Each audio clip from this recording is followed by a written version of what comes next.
M news मराठीमध्ये आपल्या सर्वांचे स्वागत। आता सध्याला बारामती लोकसभा मतदारसंघामध्ये सुप्रिया सुळे विरुद्ध सुनीत्रा पवार यांची लढत होताना आपल्याला दिसत आहे। तरी आपण आहोत वडगाव निंबाळकर या ठिकाणी काही ग्रामस्थांशी आपण चर्चा करणार आहोत की बारामती मतदारसंघामध्ये आता सध्या कौल कोणाकडे आहे।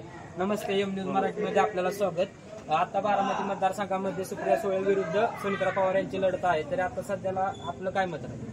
दोन्ही आता कसं आहे, विकासाला मत दिलं पाहिजे आणि गावाचा विकास सगळा विकास झाला पाहिजे। आणि अजितदादांनी आता बऱ्यापैकी सगळीकडे विकास चालवला आहे आणि सुप्रियाताई सुळेंनीही विकास चालवला। दोन्ही एकाच घरातले असल्यामुळं सर्व जे मत देणार आहेत त्यांना खूप अडचण निर्माण होत आहेत। तरी लोकांनी आता विकासाला मत द्यावं हे असं आमचं म्हणणं आहे।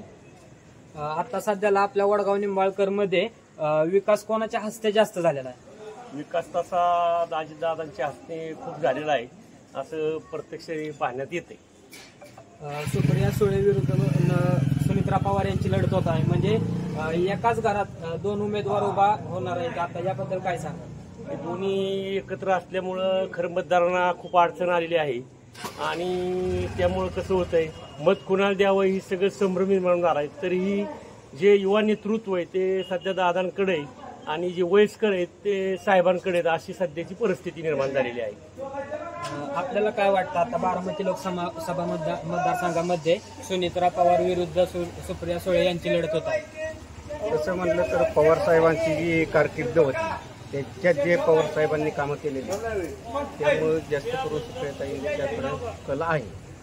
आता बारामती मतदारसंघामध्ये तरी बारामती तालुक्यामध्ये आता सुप्रिया सुळे यांच्याकडून विकास झाला असं आपल्याला वाटतो? झालेलं आहे। ते दिल्लीमध्ये होते त्यांच्याच हस्ते तिकडून आलेला जो निधी तेच पवारांनी इकडे वापरलेला आहे ना। हा निधी आणलेला आहे शरद पवारांचे काहीतरी शब्द असतील ना। अजित पवारांना विकासाचा दादा म्हणून ओळखलं जातं, याबद्दल काय आपण ओळखलं जातं? एक नंबर एक महाराष्ट्रात विकासाच्या बाबतीत, पण ते कोणाच्या हस्ते करतात याचा आपण पण विचार केला पाहिजे। मग सुप्रिया सुळेच का असं? तसं नाही, पवार साहेबांकडे बघून आपण पवार साहेबांना सुळे नाही रासमध्ये पवार साहेबांकडे बघून मत आहे। आता तरी आपण बारामती मतदारसंघामध्ये तुतारी का गाड्या? तुतारीच का? तुतारी म्हणजे असे का, ह्या बारामतीला नाव कोणाचं आहे? नाव कोणामुळे बारामती ही नाव कोणामुळे? पवार साहेबांमुळे। आज विकास केला ही मान्य, विकास कोणामुळे केला? पवार साहेब होते, सुप्रिया साहेब होत्या, दादा बी होते, पण जे निधी आलेला हे सगळं कोणाकडे दिलं? दादांकडे दिलं। स्टार्ट ही केले कोणी? पवार साहेबांनी उभा केलं। आपण कसं म्हणतो की थेंबे थेंबे करत, तसं पवारांनी आज लहानाचं मोठं हे केलं आणि आज ही बघायची वेळ आली।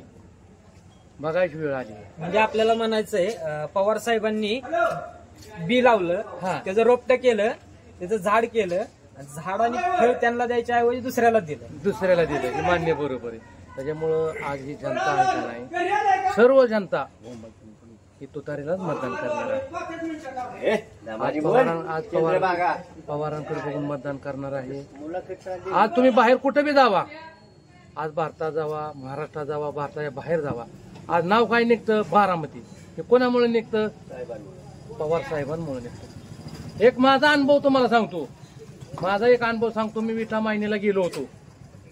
पवार साहेब आता बोलायचा विषय निघाला, विठा मायनीला गेल्यानंतर माझी गाडी रातची धरली, तर आता साहेबांचं काम आहे, बरोबर आहे। माझी गाडी तरी मला म्हणले कागदपत्र, मी कागदपत्र साहेबांना जातो, साहेबाला म्हणले गाडी कुठली? बारामती। गाडी कुठली म्हणले? बारामती म्हणल्यानंतर पवार साहेबांच्या गावची म्हणले की जाऊन द्या म्हणले। का म्हणले मला सांगा? की आज पवार साहेबांमुळे गाडी सुटल्यात।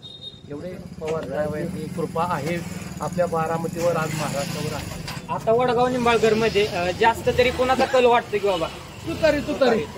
तुतारी माणसं सगळी शांत चित्तेची माणसं आहेत, त्याच्यामुळं तुतारीलाही प्रचार आणि तुतारीलाच मत होणार आहे। तरी आपलं म्हणणं आहे की बाबा तुतारीलाच वडगाव निंबाळकर मध्ये जास्त कल आहे? हा, कल आहे, तुतारीलाच होणार, म्हणजे तुतारीच्या बाजूनेच कल आहे।